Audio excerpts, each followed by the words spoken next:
सद्गुरुवे नमः। विषय भोगी दुष्ट दुर्जन अधूर्तों की चालाकी को पकड़ने का विधि, वह एक दूसरे का निंदा करेगा। सब काम छोड़ ढाड़ कर करके वह आपके ऊपर वह पैनी नज़र रखेगा।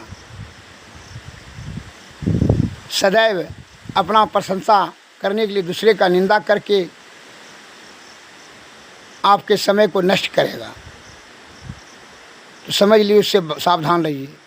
एक पति पत्नी में बहुत प्रेम था, तो उसने मन में विचार ईर्षा हो गया। उसको ईर्षा बड़ा जो है विनाशकारी चीज़ होता है।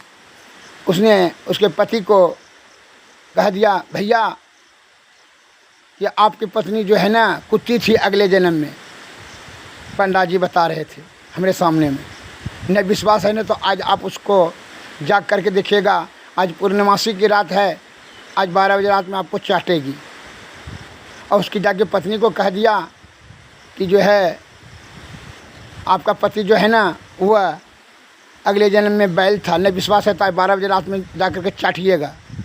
जब सो जाएगा ना भैया तो आप चाटिएगा, देखिए नमकीन लगेगा उसका बदन।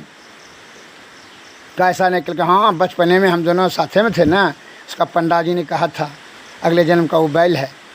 विश्वास कीजिए, मैं कसम खाता हूँ। तो उसको संदेह हो गया कि ठीक है। बस वो स्त्री रात में पति जब सो रहा था 12 बजे रात में तो वह चाटने लगी।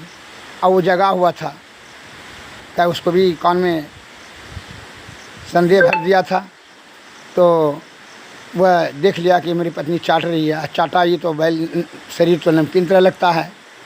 तो मन में इसको घृणा हो गया और उसको भी मन में घृणा हो गया कि यह अगले जन्म का कुत्ती है। और इसके भी मन में आ गया कि यह अगले जन्म का बैल है।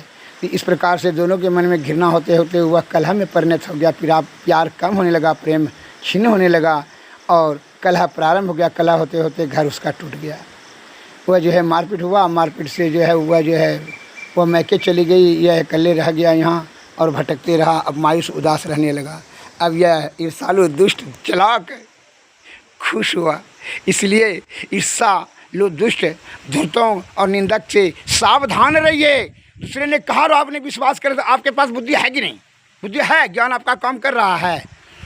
जो दूसरे का निंदा कर रहा है और अपना बड़ा कर करके उसको इतना मारे, उसको इतना दिए, उसको गाली दे, समझ लीजिए वो आपको गाली देगा और आपको भी मारेगा। उससे सावधान रहिए। उन निंदक आदमी के बात पर विश्वास